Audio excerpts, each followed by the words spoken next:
What's up, everybody? Welcome back to Twisted Life of TV. I am Poetry. You are here for another PNTV child. This is phone number 2 that I'm trying out. I told y'all I bought 2 phones.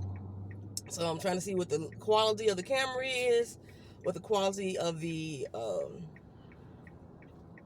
am I talking about? The sound. What the quality of the sound is also.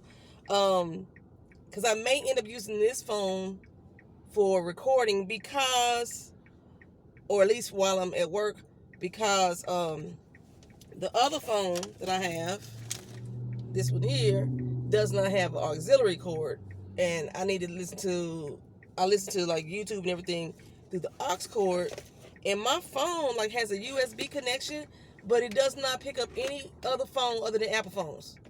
It will not let you Bluetooth or USB connect to anything other than an Apple phone. Everything else tells me the device is not supported. Bastards. So, child, this basically is about that damn GOP debate. I finally watched the entire thing. It was not 3 hours and 36 minutes. It lasted approximately 2 hours, a little bit over 2 hours. The channel that I was watching it on, their video was 3 hours and 36 minutes because they were waiting on it to begin. So we had like a whole hour and 13 minutes of just time of just a screen that says live will start shortly, and it didn't start shortly. So I don't know why my screen looked nasty. Oh, that's because my fingerprints on. Hold on.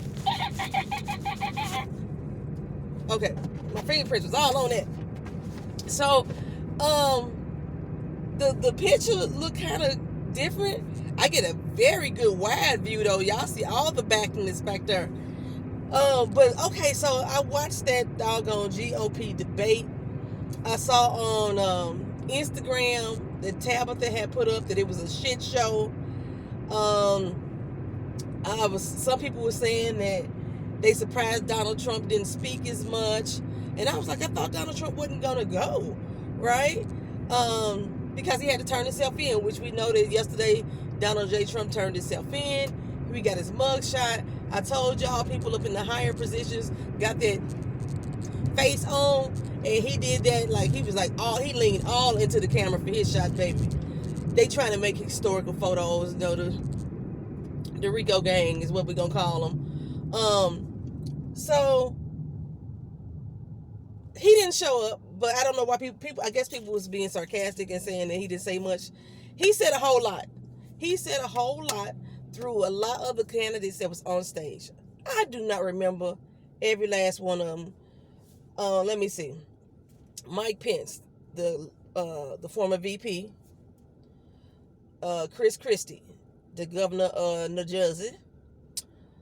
I kept saying Nikki Fried. It wasn't Nikki Fried. Nikki Fried is the one who's on the gas station pumps around here.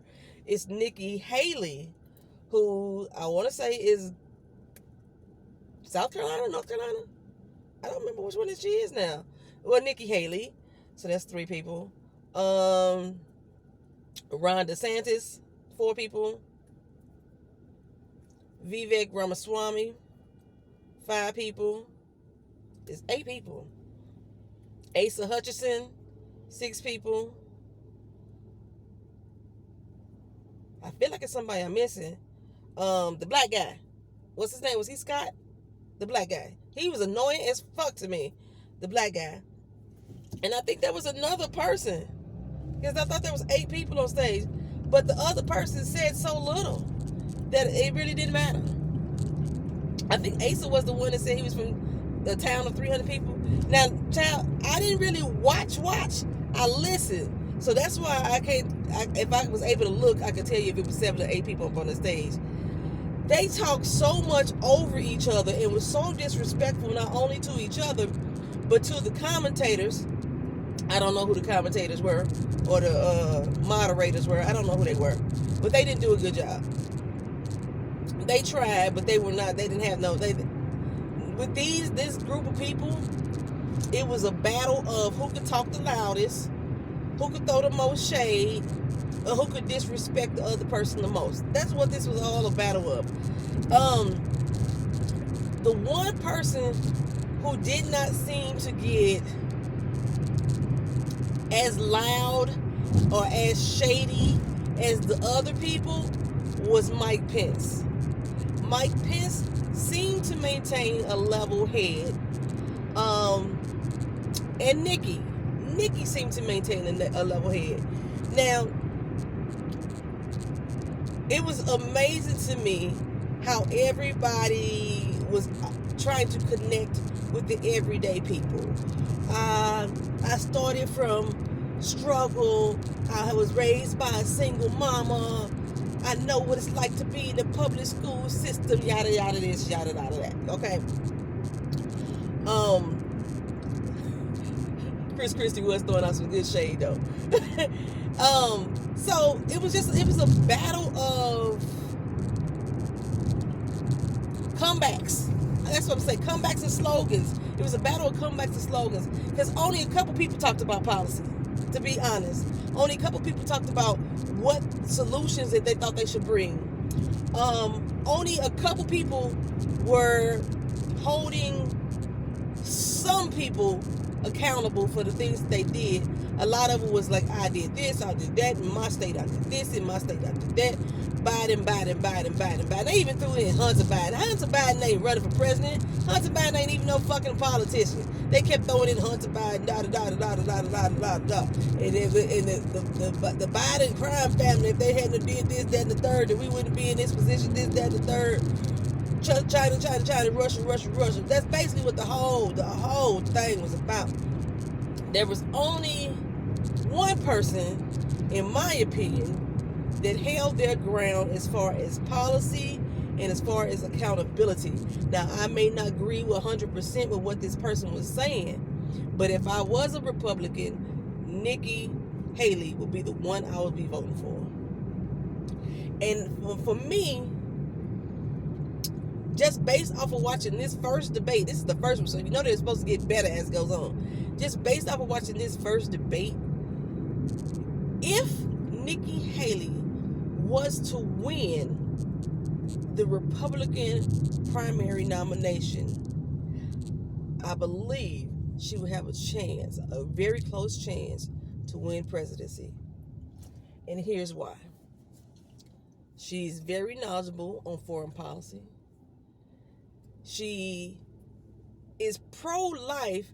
However, she has some sensible alternatives that could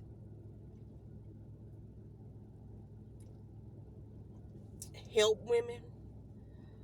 She has in mind certain healthcare policies that are to give certain rights, not necessarily a 100% ban on abortion. She is a feminist to the point where she can be bipartisan when it comes to women's rights. Based off of what I was hearing, she seems like she has a bipartisan mindset. Even though she leans more to the conservative side, leans more to the GOP side. She still has, I think, the capabilities to be bipartisan just based off how she was speaking. In regards to women's rights, in regards to climate control, in regards to holding public officials and other criminals accountable, she seems to be the one who has a more bipartisan nature, even though she is a Republican.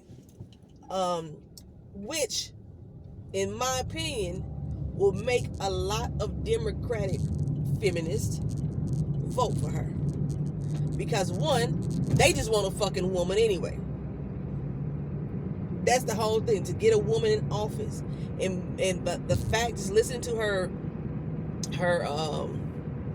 debates, she can connect in a lot of ways with a lot of Democratic women. That's what I saw. However, I do not believe they will allow her to be the presidential candidate, because these men don't want a woman in charge, period. I know we done had Sarah Palin up there, but they didn't want Sarah to do nothing either. She was supposed to just be the backbone to McCain and shut the fuck up. But her problem was she talked too damn much, and that's why they got into the position they was in. But I just listening to Haley, she Nikki Haley. She has a lot of bipartisan views that I could see being accepted, not necessarily agreed upon, but accepted by feminist women on the Democratic side. Because it seems like a compromise. That's why. It seems like, you hate to think that we the ones always compromising, but it seems like a compromise. And sometimes, if she is the front runner, sometimes compromise may be the better solution at the present moment than continuously fighting or to fight down the line, basically. Who I thought was the winner in this, for me, honestly, Nikki Haley. And then I thought Mike Pence would have came in second. So if they were to select Pence as the primary hopeful, I think he would do good to pick Nikki Haley as his VP.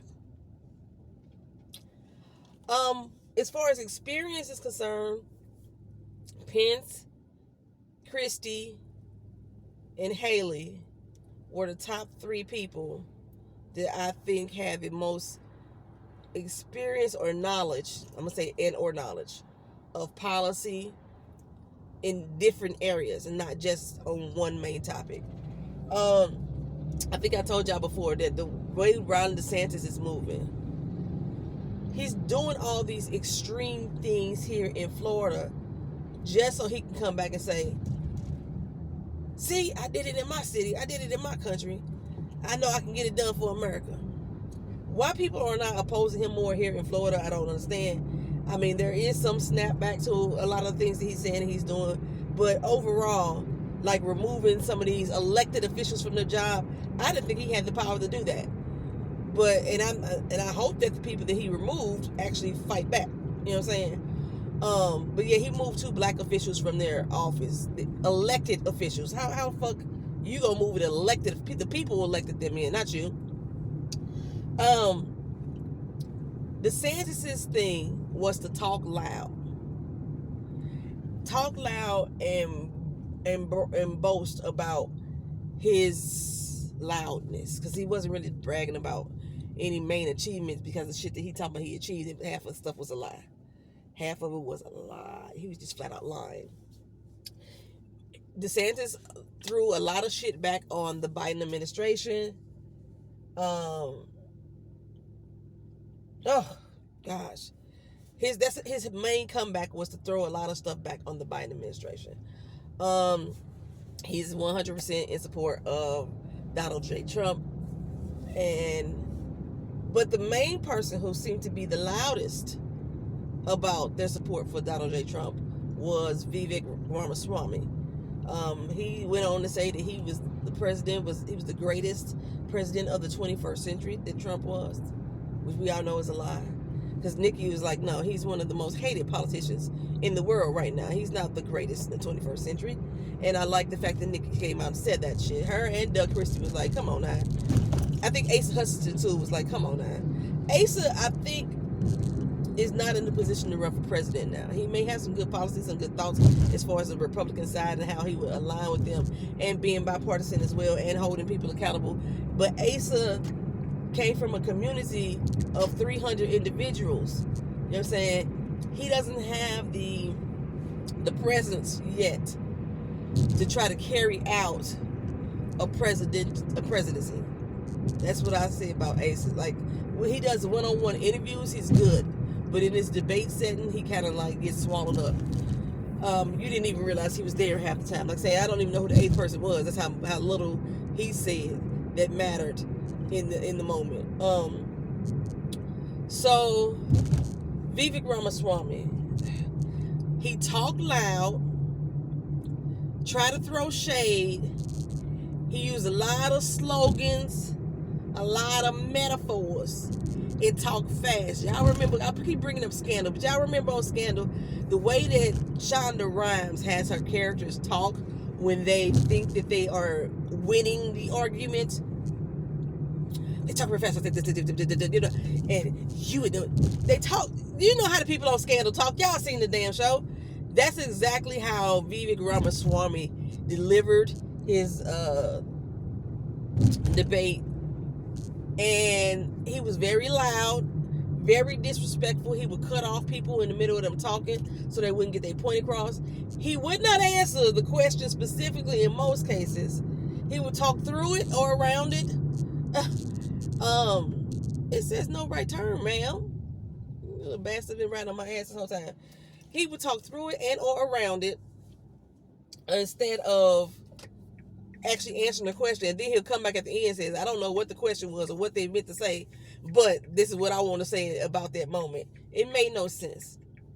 It made no sense. I really want to sit down and break down what they spoke to these specific topics. Education. They try to get rid of the Department of Education. Now, Anna, she had posted that in the comment section. Me and Anna was talking a little bit back and forth through the comment section. And I hadn't got to that point in the debate yet. When they said that they want to get rid of the Department of Education, I was flabbergasted. But Vivek Ramaswamy flabbergasted me even more. He wants to get rid of the IRS. He wants to get rid of the Department of Education. He wants to get rid of the Department of Commerce. He wants to get rid of the Department of Justice. He wants to get rid of 12 major federal organizations, while at the same time claiming that we need to put people back to work. He wants to go back into fracking, coal mining, oil drilling, using nuclear energy. A lot of things that are greatly harming the current climate. He had a list of stuff that he wanted to go back and do to bring people back to work. But you want to get rid of 12 agencies that employ over hundreds of thousands of people worldwide, not just nationwide, worldwide. He wants to just dissolve them. What you going to do about these people's jobs? I don't understand when they hear stuff like this, how are they justifying in their mind, oh, he's down for jobs. He's down for giving people employment. When majority of the fucking world is working for some type of government agency at some point. Did he say he want to disband the military too? No, he wants to use the military as police force for regular everyday citizens. He wants to make sure the military go in and checks their ass. He wants to use military at the borders. I guess because the Border Patrol, Homeland Security, he want to get rid of that too. I guess they ain't doing enough job for him, so he wants to go in there and do strikes at the border and cross into Mexico and begin a war with Mexico and do drone strikes on the cartels and things of that nature. Vivek Ramaswamy is a loud talking loose cannon. He gives me the mindset, and I know this is stereotypical. When you watch TV and you see an Indian character, and I'm not talking about Native American, I'm talking about from India, an Indian character on the TV show, they are very egotistical for one, seemingly business or tech savvy, seemingly, but not always. And they have this demeanor about themselves that they the shit bitch. But they really are insecure and small-minded. That's what I normally pick up from these characters on TV. And he is the walking example of them. He is what I can say they base these characters off of. You know, he started off, I came from a small means, and I came into this country, and I made something of myself. I made very successful businesses. I'm not a politician. I'm an entrepreneur. You know, and like I said in my video yesterday, that he uses terms and slogans that other people have said. That was almost the same thing that Donald J. Trump said when he first came in. I'm not a politician. I'm an entrepreneur. I'm a businessman. He wants to befriend China. He wants to befriend Russia. Just give Ukraine Russia. We don't give a fuck about Ukraine. Just give Ukraine Russia. or give Russia Ukraine, let them do their thing and turn back into the USSR is basically what he said, but let them turn back to the Soviet Union. But give China what they want to, because I guess China's apparently targeting Taiwan at this particular. Go on, give China. Let me help them. Go ahead, give it to a silver platter. You know, these are people that are our allies within NATO and things of that nature. Nikki Haley was one of the few people that was like, "Oh, you out of your damn mind." It's clear you don't know shit about foreign policy if that's the route that you're going. With what you think this would be better for this country. Mike Pence was like, if you think that we can't, I don't know if y'all ever seen that show called Team America. It was like a puppet. It's a movie. It's puppets, and America go in and save the world and start fucking shit up in our process to save the world. When Mike Pence was speaking, that's what I got the idea of, but I understood what he was saying. He said, we don't need to have our military here fighting on American soil. What's one thing that's against the Constitution? We don't need to do that. Okay? But we have the ability to tackle American-based issues and foreign issues at the same goddamn time. Why? Because we the best motherfucking country in the world. You know what I'm saying? That's how Mike Pence was going. And I can rock with him on that sentiment. One thing I didn't like, Mike Pence, like I said, he stayed very even-keeled with his tone of voice and his delivery, which made it seem like he really didn't have any fight back. Because it seemed like Mike Pence was like, I ain't finna argue with you bitches. It's this, that, and the third. Either you agree or you don't. And, like, I walk with God. He did that a lot, which they got a good response from people in the audience. Mike Pence was throwing out Bible quotes. Mike Pence was like, when I turned my life over to God, I knew that I couldn't be the shady ass person that Donald Trump needed me to be. I came in office and I put in the oath of office to stand by the Constitution, and I know Donald Trump wanted me to put him above the Constitution, and I wouldn't do that. He was letting it out. And he was saying, you know, because I walk with God, because I walk with Jesus, Jesus walks with me. This is one reason why I'm a better candidate. And I think a lot of Republicans warm to that because, you know, being a diehard Christian is one of their values, which surprisingly, the fact that so many people love Vivek is surprising to me in the Republican thing, being that he isn't a Christian man. He thinks he's a white man, though, because he made a comment up there on the stage about, you know, being white or black, and he was speaking towards race and how his presence mattered. It was something, damn, I wish I could quote that. And when he said it, I was like, but you ain't white. First, who was that? Chris Christie. They were talking. I can't remember exactly what the subject was. I'll be damned. Was they talking about Trump? I think they was talking about Trump. I don't remember.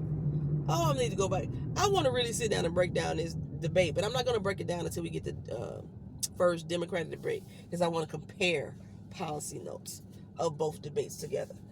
But Chris Christie has said something. Here you up on stage sounding like Chat GPT.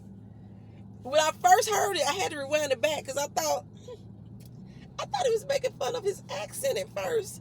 I was like, no, did Doug Christie really do that? But no, I mean, not Doug Christie. Doug Christie is Jackie Christie's husband on Basketball Wives. Chris Christie. I thought that's what he said at first, but no, when I listened to it back, he said he up here on stage sounding like Chat GPT, which he do. You know, you listen to these little AI voices, and it's a man on the Chat GPT voice. That's exactly how Ramaswamy was delivering his speech. It was just so robotic. I don't know who his speechwriter is, but it seems like he got a speechwriter that may be a poet or that want to be a author or writer. So they use so many damn metaphors and ain't saying shit. Ain't said shit. You know what I'm saying? The Scott dude, I think that's the black guy name. He irritated me to my soul. First of all, he wasn't saying shit. He wasn't speaking towards any policies as far as like resolutions on how they could benefit the nation. He basically did the same thing DeSantis did, wanted to go in on the Biden administration, or talk about China this, China that. I mean, I know dealing with foreign policy is important, but he used them for damn near everything. Either Biden or China was the reason why things were the way they were. Like I said, Nikki came back and said, no, we need to check these Republicans. We need to check us. We need to clean out our own house before we start talking about the motherfuckers on the outside of this house.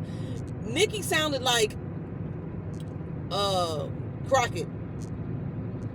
You know, the black girl that's down there just turning up the damn GOP. Nikki sounded like Crockett, and a lot of the things that she said. That's why I said she could be very likable to feminist Democrats. So, anywho, what was I saying? Scott. So when he spoke, and I noticed this was not his authentic way of speaking because he changed his tone of voice, he changed his accent throughout the entire debate. He was trying to sound like Bill Clinton as far as the way his voice sounds when he speaks. You know, he talk like that. But at some point when he tried to get hype, then he started sounding like Richard Nixon. I think he even probably did the hand motions that Richard Nixon used to do. Pick your lane.